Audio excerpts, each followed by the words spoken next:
I don't know how speeches in the USA usually go, but in England it's a chance for the best man to show any character flaws. Now that it's already too late to realize those words I do.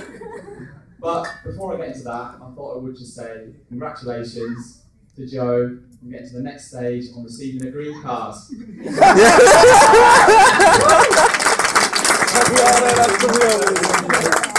said the only thing he wanted to do was find a nice American girl who would go along with his plan to become a US citizen.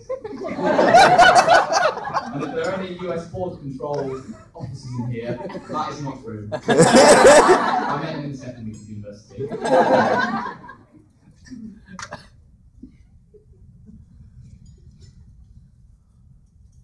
When I was writing this speech, I wondered what I should do, and I thought I'd tell a story. There are a number of stories that I could tell, but were very nice. And there are a few stories that aren't so good. I'm not sure how to say this, but Joe's first strip club experience. Before he met Brianna, I might add, and he muttered the immortal words, "What am I allowed to touch?" To which I think the reply was, "Your wallet." I thought that would be a bit inappropriate, so I'm not going to mention that. Instead, as I was there that day, when they first met eyes and fell in love with each other, I thought I'd tell the story of when they first met. It was an ordinary Saturday. We just played football. I'm going to have to pause here, because you're wondering what I mean by football. What I don't mean is, we didn't put pads and a helmet on and run into each other aimlessly. We played what you call soccer, a game where you kick a ball with your foot. Anyway, I think we won 7-0, with me scoring all 7 goals. That's not important. What is important is what happened next. We never used to go to our university bar after playing football on a Saturday, but for some reason, this time, someone said, "Should we go to the university bar for a drink?" That's not exactly what they said. For the people who went from Peel, they said union. And we thought, why not? Now, there are a couple of things you need to know about our university bar. The first is, you never just go for one beer. As Chrissy and Pete themselves found out, when they came for just one beer at Joe's graduation party. Chrissy had one of our best friends sat on her lap the whole night, craving a motherly figure, because his own mother had not said happy birthday to him for his birthday. And she won't thank me for saying this, but I think you had to say the next day off work and because you're a little hungover. So anyway, we went for a few drinks and we ended up in the nightclub next door. By nightclub, I just mean a dark room with some music and sleeping floors. And shock horror, there are a few girls on the dance floor, which is very unusual. And for those who haven't put two together and come up with 4, one of those girls was Brianna. So I'm sure what you're wondering now is, who made the first move? Did Brianna, being an American, come up to Joe, say hello and work her magic? Or did Joe go up to Brianna and politely introduce himself? I know why Joe. Joe knows what's coming. He knows what's coming. Joe thought he'd use language of dance. Now, most of you don't know Joe very well. He has 2 signature dance moves. I've got one and a half about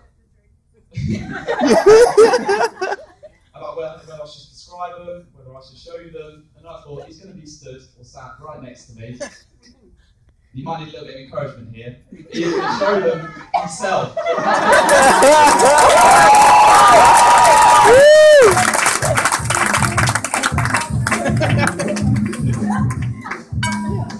Now I'm going to need some help here.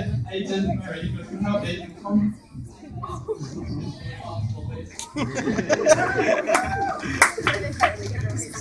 The first of his moves is called the Brucey Shuffle. Bruce Forsyth, a British entertainer, who was selected 2 Miss Worlds. So if you're going to copy anyone's dance moves, this could be a good one. All you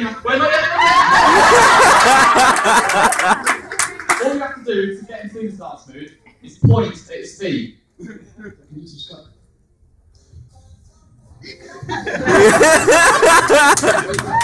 Thank you, Joe. We're not done yet. There's a second dance move as well. This one is simply called "Where's Your Wallet?" It says. He tries to find his wallet. I hope you got it in your pocket, else it's going to be a long dance. Where's your wallet?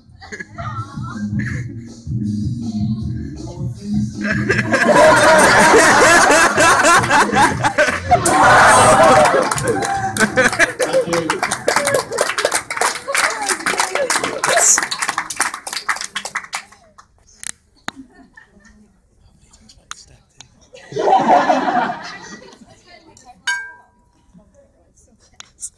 Anyway, apparently they impressed Brianna. The rest is history. So that's my story.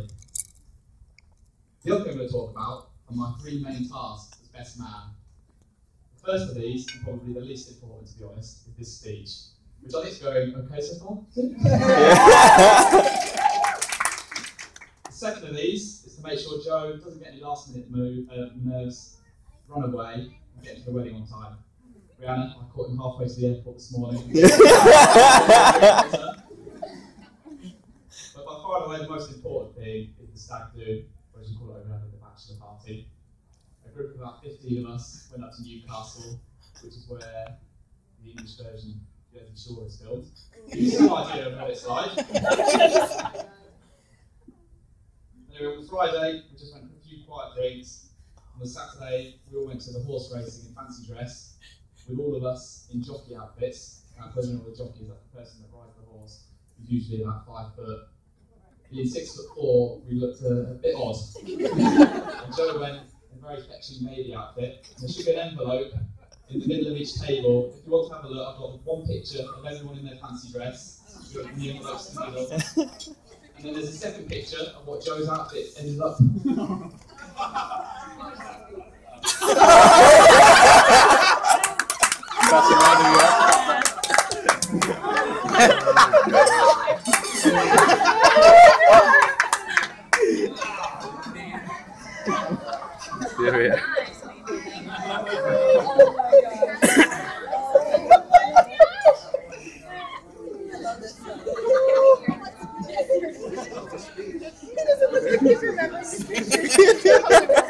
That's actually quite a generous picture. Now, I've got a few more things to say about the stag do party. I've heard a few vicious rumours about what went on. That's impressive. I just want to confirm or deny them. The first of these is that our very respectable primary/elementary school teacher here decided that he didn't want to use the perfectly working toilet and instead thought he'd relieve himself in the corridor just outside of our room. That didn't happen, did it, Joe? No. That's a rumour. The second rumour, that is also not true, I don't think, is that 2 people spent the Friday night, courtesy of Her Majesty, in a police cell after a late night kebab house window got smashed. That didn't get me laughing, did it? No. But that didn't happen, did it? No, I'm not mentioning any names now, sorry.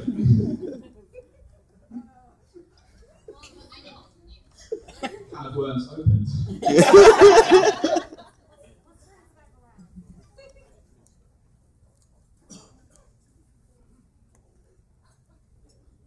But I'm nearly done. I'm sure you'll be pleased to hear. I've lost a bit of paper I wanted to use next. I just want to finish by expressing how happy I am for the both of you. But despite long distance between Philadelphia and London, you have made it work and can now look forward to living happily ever after. I hope the house hunt goes well and you can find somewhere that needs a bit of renovating and DIY doing to it. Well, I think that's what Joe meant when he said he couldn't wait to get his own place with Brianna to do lots of banging and screwing.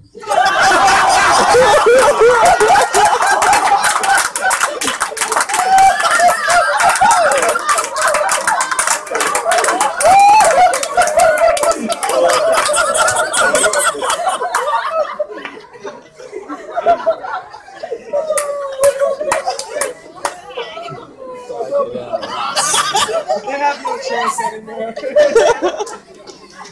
Oh, shocker. I got to clap now. They have no choice anymore. In all seriousness, that's enough of the jokes now. I think you make a lovely couple.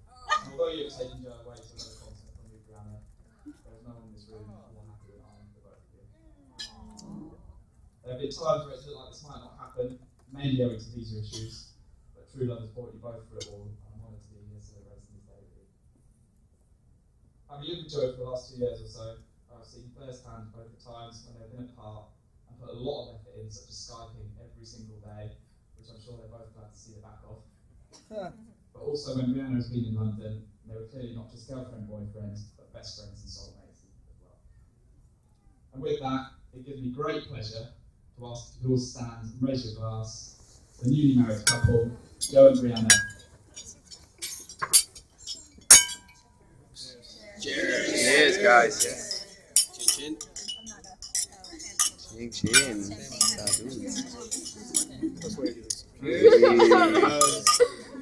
Cheers. How about a round of applause for Alex here, ladies and gentlemen?